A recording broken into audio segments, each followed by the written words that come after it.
5 days were enough to destroy the story the world had accepted about Pope Leo XIV.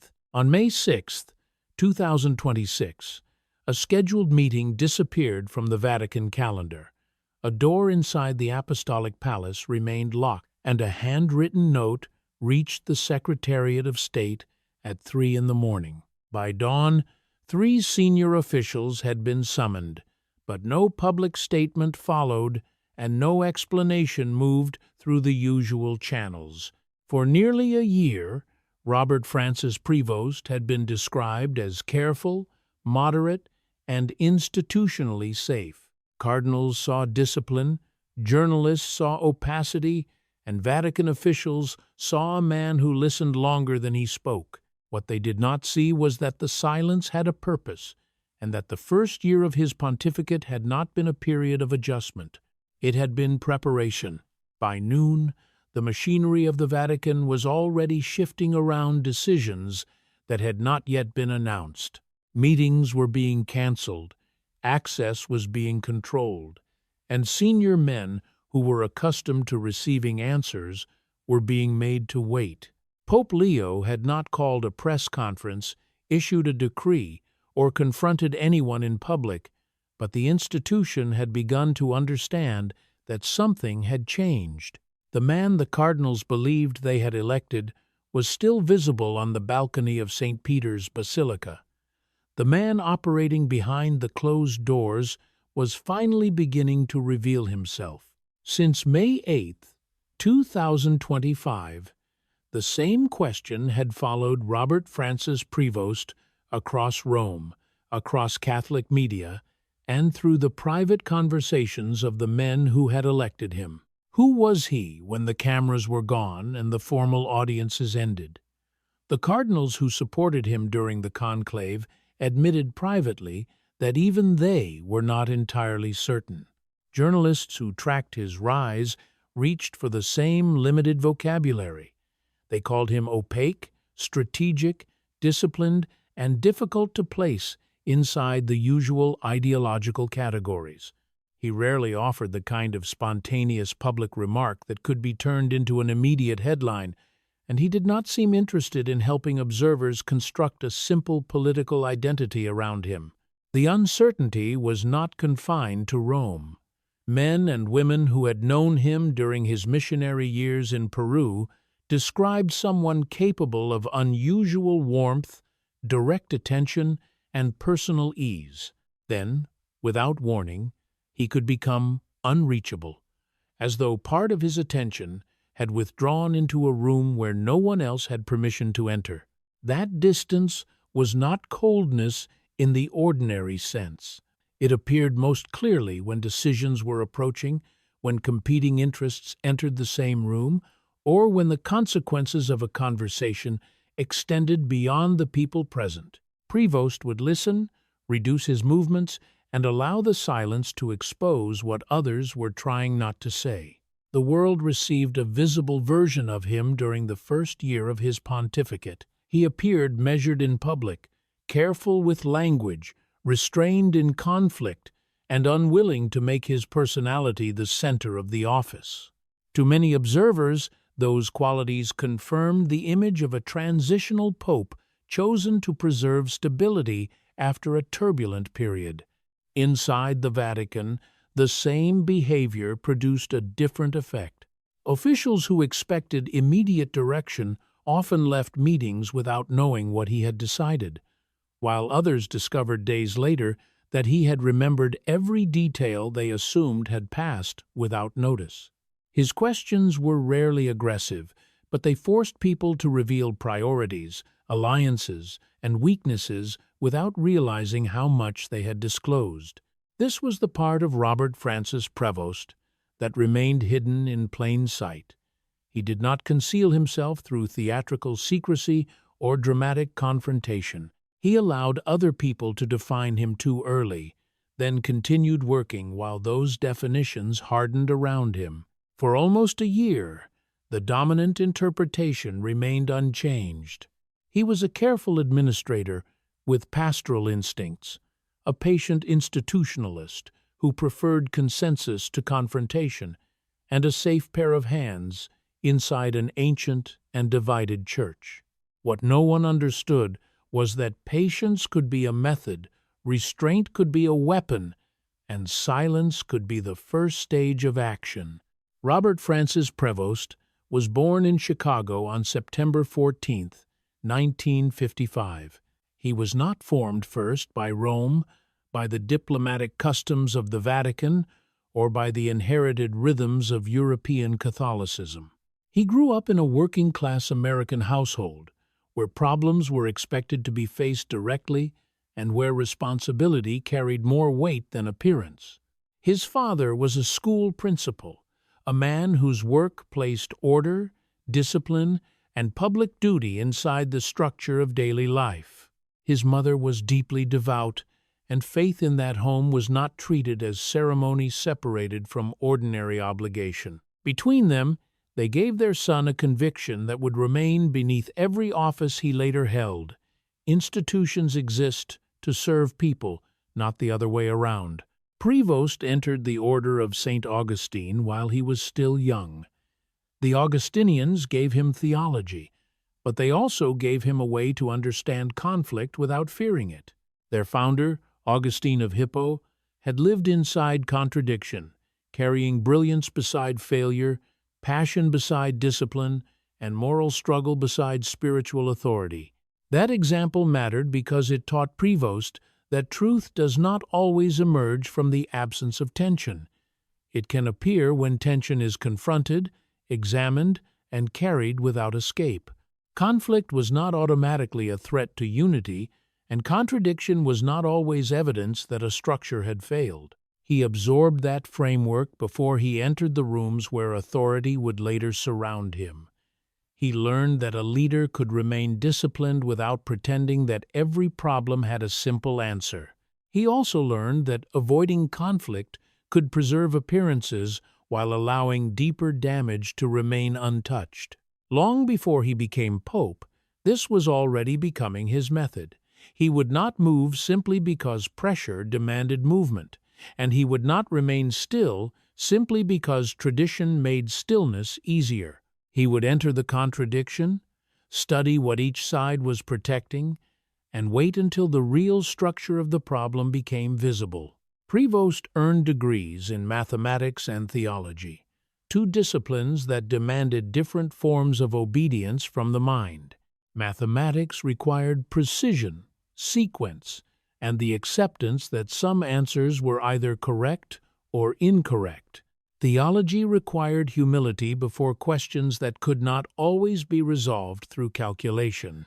He learned to remain inside that distance without forcing certainty where certainty did not exist. Structure mattered, but so did mystery, human weakness, and the limits of institutional language. That combination gave him a mind capable of measuring systems while still recognizing that the people living inside them could never be reduced to systems alone. Peru became the place where that intellectual discipline was tested against daily reality. Prevost arrived there as a young priest and spent decades in Trujillo, working not through conferences or distant administrative structures, but through parishes and neighborhoods where the church was judged by what its people actually experienced. He was no longer studying authority from a classroom or receiving it through an office. He learned Spanish until his speech became indistinguishable from the people around him, and he eventually became a Peruvian citizen. He did not enter poverty for a visit and then return to a protected life elsewhere. He remained close enough to families failed by public institutions, economic structures, and religious leaders to understand how distance changes the meaning of authority. In those communities, he watched the church exercise power badly.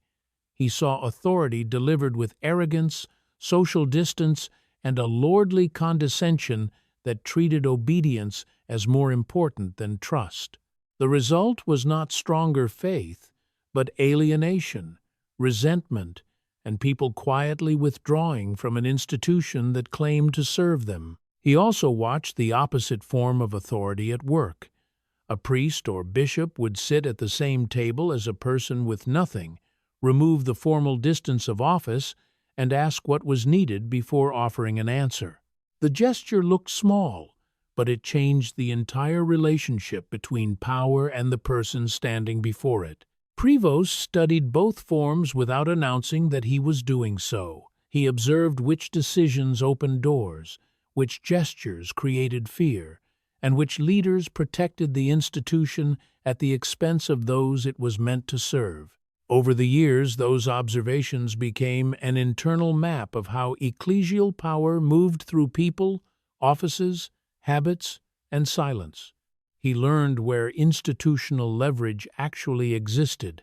It was not always located in the highest title or the most visible room, but in appointments, access, timing, and the ability to decide whose testimony would be heard. He also learned where power became blind, especially when those exercising it could no longer feel the consequences of their decisions. Peru did not make him suspicious of authority itself. It taught him that authority could carry grace when it accepted responsibility and damage when it protected its own comfort. By the time he left Trujillo for larger responsibilities, he understood institutional power with unusual precision because he had seen it operate from the side of the people who possessed the least of it. By the time Pope Francis appointed Robert Francis Prevost prefect of the dicastery for bishops in 2023, he was no longer simply a missionary shaped by Peru. He had become one of the most quietly influential figures in the global church. The office placed him near the center of a system that determined who would lead dioceses across continents and what kind of bishops would shape Catholic life for a generation. The power of that position was rarely visible to the public. It operated through files, consultations, recommendations, private evaluations, and decisions that could alter the future of an entire local church. Prevost understood that authority over appointments was not ceremonial, because the men chosen for those roles would influence doctrine, discipline, pastoral priorities, and institutional culture long after the meeting that selected them had ended. Observers inside Rome described his style as methodical restraint. He moved slowly, asked questions before offering conclusions, and allowed competing voices to remain in the room long enough to reveal what they were protecting. He did not dominate meetings through volume, and he did not confuse speed with control. That restraint often made him appear less ambitious than the officials around him. Some interpreted his patience as caution, while others assumed that his preference for consensus meant he would avoid confrontation when pressure increased. Prevost allowed those assumptions to remain in place because they gave him something more useful than admiration. They gave him access. Across meeting after meeting, he learned how the Vatican system defended itself. He saw which officials relied on personal alliances, which offices controlled the movement of information, and which arguments were presented as theological concerns when they were actually struggles over influence. He watched decisions slow down inside committees, disappear into procedural review, or return months later, with their original purpose weakened beyond recognition. He also learned the difference between formal authority and operational power. A title could place a man at the head of a department, but control over schedules, documents, recommendations, and private access could determine what that man was actually able to do. Prevost studied those mechanisms without announcing that he was building a map of them. When he encountered disagreement, he rarely forced an immediate public result. He asked another question, requested another document, or allowed a discussion to continue until the hidden division became visible. The people across the table often believed they were educating him about the system, while he was measuring how the system behaved under pressure. This was not indecision, it was preparation through observation. Each appointment, delayed recommendation, private objection, and silent reaction gave him another piece of the institutional terrain he would later inherit. By the time the conclave approached, many cardinals knew him as a careful administrator who could hold difficult coalitions together. Fewer understood how much he had learned about the mechanics beneath those coalitions. The man who appeared to be moving cautiously through the Vatican was already learning where every lever was located. When Pope Francis died on April 21, 2025, attention moved immediately toward the conclave and the names already familiar to the public: Italian cardinals, African candidates, and reformers with stronger public profiles dominated the headlines. Robert Francis Prevost was present in the discussion, but he was not treated as the figure most likely to emerge from the Sistine Chapel. Inside the conclave, the calculation was different. The cardinals who had worked with him directly had watched him navigate the politics of the dicastery system without creating unnecessary enemies. They had seen how he absorbed information, recognized institutional pressure points, and kept competing factions inside the same process without surrendering control of the decision. Those cardinals began speaking to one another about the quality that public analysis had largely missed. Prevost understood where the pieces were located and how the board could change when one appointment, one delay, or one alliance shifted. He did not need to dominate the room because he already understood the structure moving beneath it. The voting ended on the fourth ballot.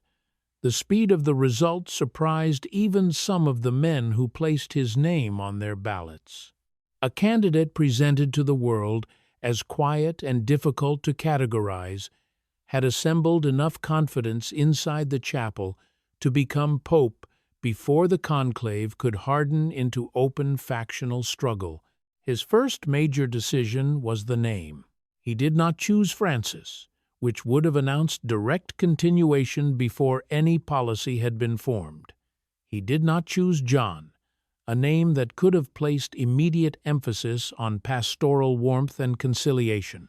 He chose Leo, and the historical weight of that choice entered the square before he explained a single intention. Leo the Great carried the memory of a pope who confronted Attila the Hun with no army under his command, relying instead on words, office, and moral authority. Leo XIII carried a different confrontation, forcing the Church to face industrial capitalism, the suffering of workers, and a social order transformed by modern economic power. Both names pointed toward a papacy willing to meet conflict rather than manage appearances around it.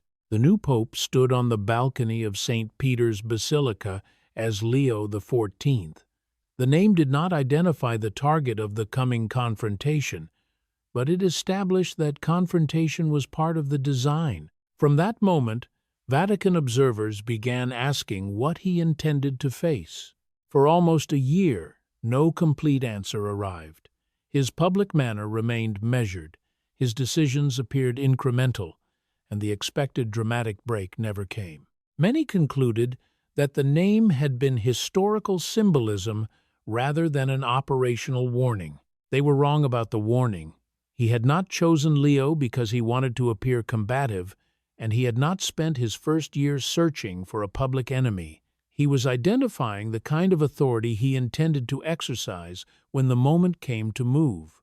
That moment would arrive on May 7, 2026.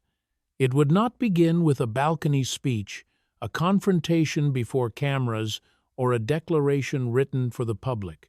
It would begin with an internal memorandum moving quietly through the offices of the Roman Curia. On May 7, 2026, the first clear answer arrived. It did not come through a papal encyclical, a public declaration, or a speech delivered from St. Peter's Square. It appeared instead as an internal memorandum issued through the Secretariat of State and distributed to the heads of the major Vatican dicasteries. The subject line was written in the dry language of administration. It concerned accountability structures within curial governance, the kind of title designed to attract little public attention and even less emotional reaction. Under ordinary circumstances, such a document might have moved from desk to desk, been acknowledged by department heads, and disappeared into the machinery of internal review. This memorandum contained 11 pages. The first provisions introduced financial transparency requirements that had not previously existed in the same form. Offices accustomed to managing expenditures within established internal channels would now be required to disclose more of their financial activity. The change did not merely request better reporting, because it altered the expectations under which Vatican departments would operate. A second provision created a mandatory review process for expenditures above a defined threshold. Financial decisions that once remained inside individual offices could no longer move forward without additional scrutiny. The effect reached beyond ordinary administrative spending and brought operations connected to the Vatican Bank under a level of examination the source describes as unprecedented. Then came the provision that changed the character of the entire document.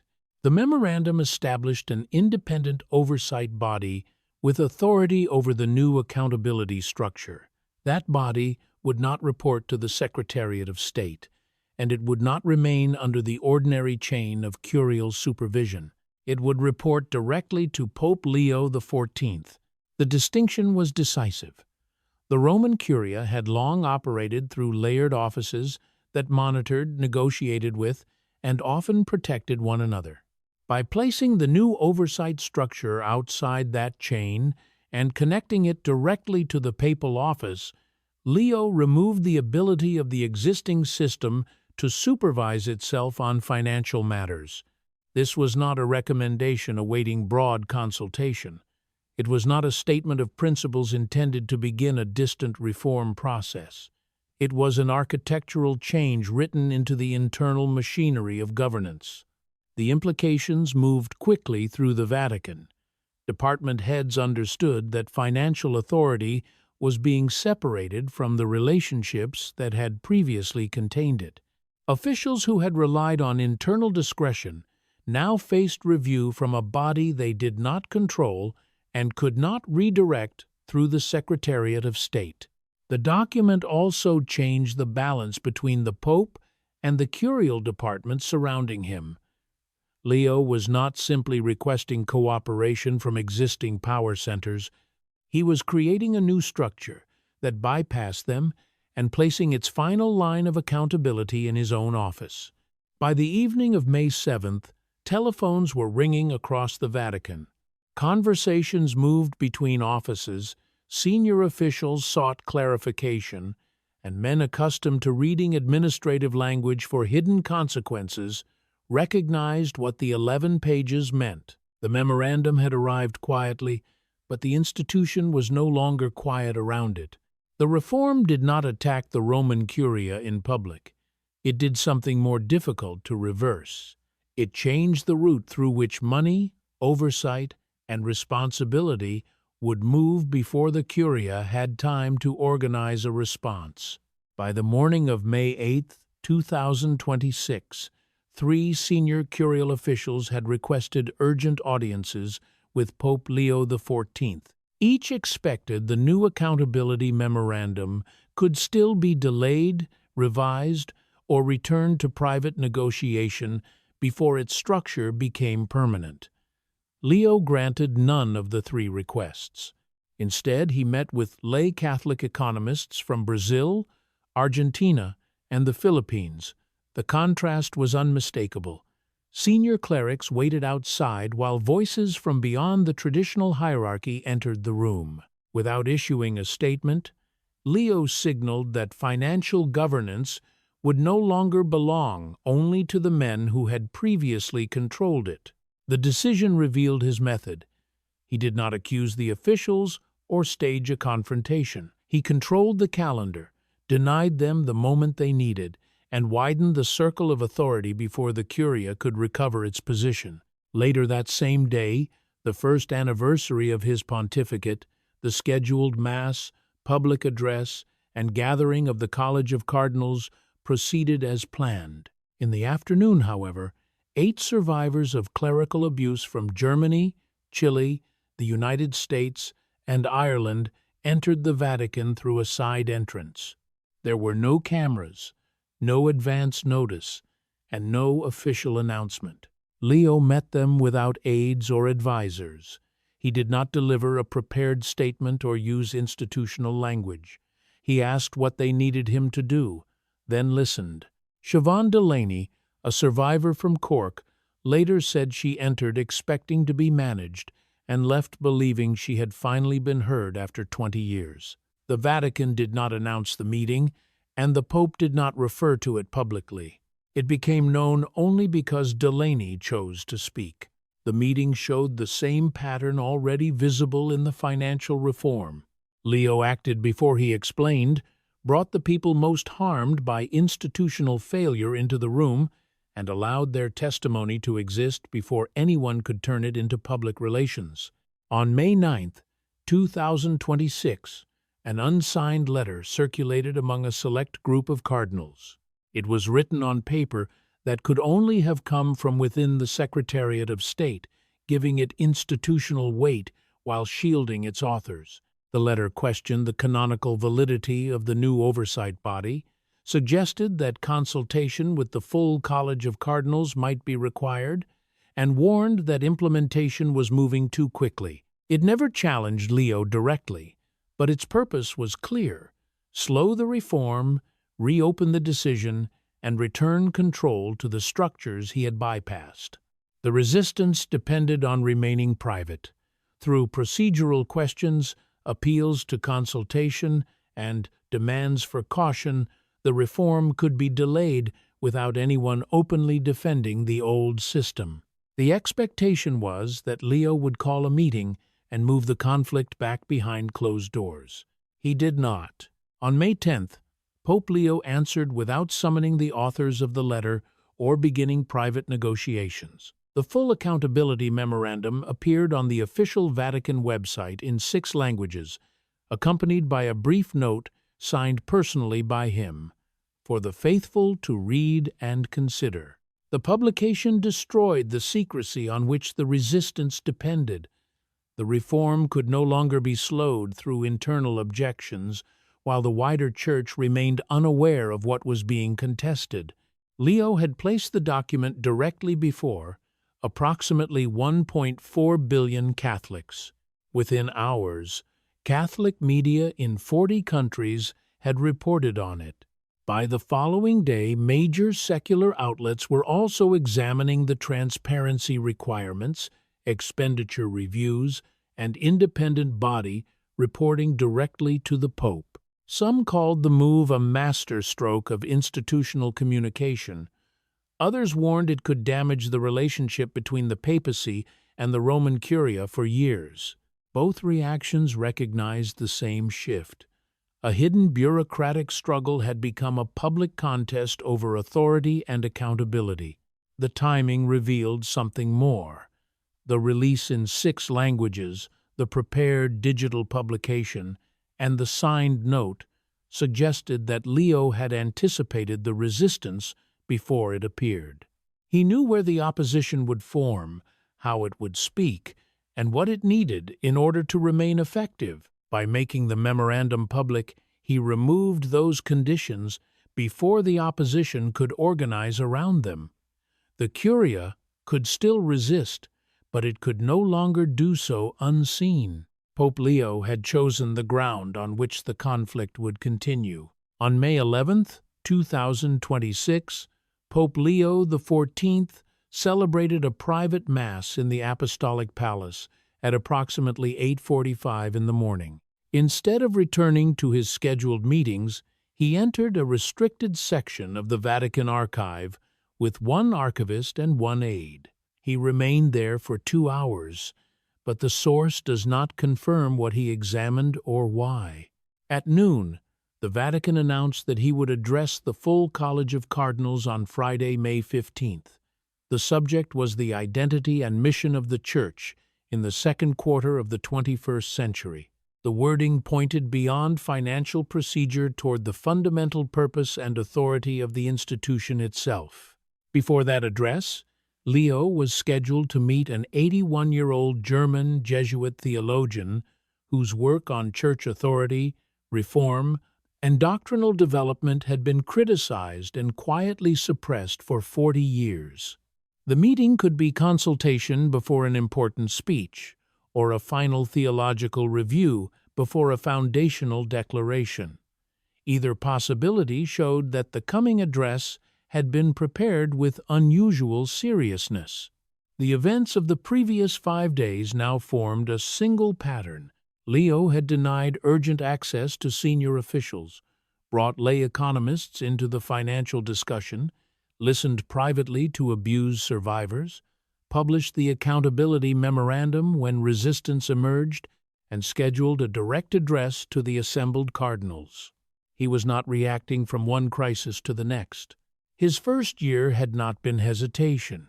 It had been a period of studying the institution, building relationships, and locating the points where authority could be redirected. The patience that made him appear safe had given him the time to prepare. The revelation was not a secret identity or a hidden document.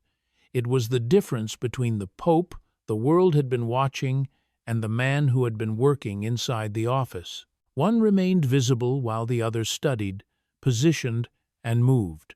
The cardinals believed they had elected a steady hand. They may have elected a man determined to take the Church back to the root of authority, accountability, and service. By the time they understood the bridge he intended to cross, Pope Leo was already on the other side.